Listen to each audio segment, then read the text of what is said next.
এই ফ্রি যে কাস্টমারগুলো, এইগুলোকে আমি পেইড কাস্টমারে কিভাবে কনভার্ট করব? প্রিমিয়াম প্রোডাক্ট বা সার্ভিসের সবচেয়ে বড় সুবিধা হচ্ছে আপনি খুব সহজে একটা বড় কাস্টমার বেস জেনারেট করতে পারবেন। কিন্তু এটাকে পেইডে কনভার্ট করার জন্য আপনার কিছু সাব মডেল আছে, সেগুলোকে ফলো করতে পারেন। আর সবচেয়ে ইম্পর্টেন্ট বিষয় হচ্ছে যে আপনার ইনফ্রাস্ট্রাকচার রেডি থাকতে হবে। এই যেমন ধরেন ড্রপ বক্স, তারপর মেগা, এগুলা কিন্তু বেশ জনপ্রিয় এবং ভালো ক্লাউড সার্ভিস। কিন্তু আমরা ম্যাক্সিমাম মানুষই কিন্তু ইউজ করি গুগল ড্রাইভ। কেন? 2021 সাল পর্যন্ত গুগল ফটোস কিন্তু আনলিমিটেড স্টোরেজ ছিল, প্লাস আপনি প্রত্যেকটা অ্যাকাউন্টে 15 জিবি করে পাবেন এবং ওদের সিনক্রোনাইজেশনটাও কিন্তু অনেক বেশি সলিড। এখন আপনি চান 15 জিবি থেকে আরো বেশি স্টোরেজ নিতে, আপনাকে সিম্পলি আপগ্রেড করতে হবে। সো এই মডেলটা হচ্ছে ট্রেডিশনাল ফ্রিমিয়াম মডেল। আচ্ছা, আরেকটা আছে, সেটা হচ্ছে আপনারা যারা গেমস খেলেন দেখবেন যে কি অনেক অ্যাডস পপ আপ করে, যেটা খুবই বিরক্তকর লাগে, রাইট? এখন আপনি যদি অ্যাডস না চান তাহলে কি করতে হবে? আপনাকে প্রিমিয়াম সাবস্ক্রিপশন নিতে হবে। এই মডেলটার নাম হচ্ছে ফ্রিওয়্যার 2.0 মডেল। আবার এমন কিছু সাইট আছে যারা মাইক্রো ট্রানজ্যাকশন বা অল্টারনেটিভ প্রোডাক্ট সেল করে থাকে। যেমন ধরেন ওয়ার্ডপ্রেস। একদম নতুন করে কেউ ওয়েবসাইট ডিজাইন বা ব্লগ শুরু করতে চাইলে ওয়ার্ডপ্রেস প্রচন্ড ইউজার ফ্রেন্ডলি একটা সাইট।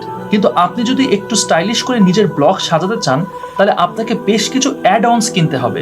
এখন এই অ্যাড অনস গুলো কিন্তু আপনি চাইলে বাইরে থেকেও কিনতে পারবেন। বাট ওয়ার্ডপ্রেসের পলিসিটা হলো তারা কনজিউমারকে ফ্রিতে সার্ভিস দিয়ে আগে নিজেদের প্ল্যাটফর্মে নিয়ে আসবে, যাতে করে অ্যাড অনস যখন সার্চ করা হবে তখন ওয়ার্ডপ্রেসের অ্যাড অনস গুলো যেন সবার প্রথমে চলে আসে।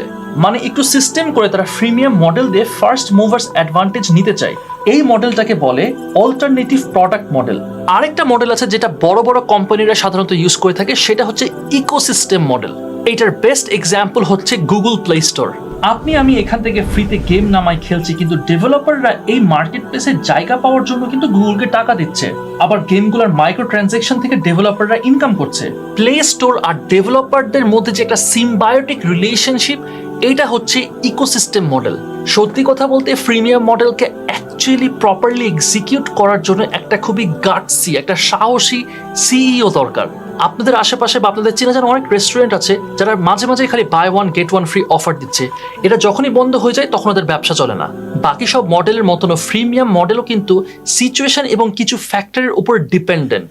প্লাস এই মডেলটা যদি আপনি ফলো করতে চান তাহলে সেই ক্ষেত্রে আপনাকে কিন্তু একটা ভালো অ্যামাউন্টের ক্যাপিটাল নিয়ে নামতে হবে। কারণ সার্ভিস প্রোভাইড করা প্লাস নতুন কাস্টমারদেরকে আস্তে আস্তে পেইড কাস্টমারে কনভার্ট হওয়ার ইনসেন্টিভ দিতে কিন্তু আপনার রিসোর্স এবং টাইম অনেক যাবে। আচ্ছা, প্রিমিয়াম মডেল গন রং, এরকম যদি কোনো এক্সাম্পল দেওয়া লাগে তাহলে বেয়ার মেট্রিক্সের নাম সবার প্রথমে আসবে। বেয়ার মেট্রিক্স হচ্ছে স্যাস মডেল বিজনেসের জন্য একটা টুল। যাই হোক, এই কোম্পানি লঞ্চের মাত্র 11 সপ্তাহের মধ্যে 11,000-এরও বেশি ফ্রি অ্যাকাউন্টস রেজিস্টার্ড হয়। Plus free to paid consumer conversion rate ছিল 11.5%, যেটা ছিল অনেক ভালো।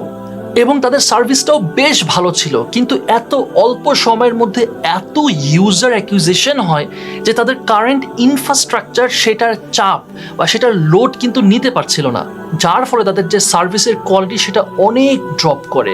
তারা ঠিকমতো ডেলিভারি করতে পারছিল না যেটা তারা ডেলিভারি করতে চাচ্ছিল।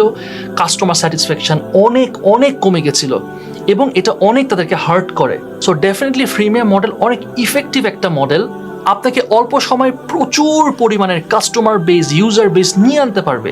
বাট আপনার ইনফ্রাস্ট্রাকচার রেডি থাকতে হবে, অ্যাজ ওয়েল অ্যাজ আপনার যেন free customer to paid customer এই যে জার্নিটা, এটা has to be very smooth. Only then it will work properly. Otherwise আপনার পুরা টাকা, পুরা ইনভেস্টমেন্টই loss. Anyways, thank you very much for watching to this video. See you next week.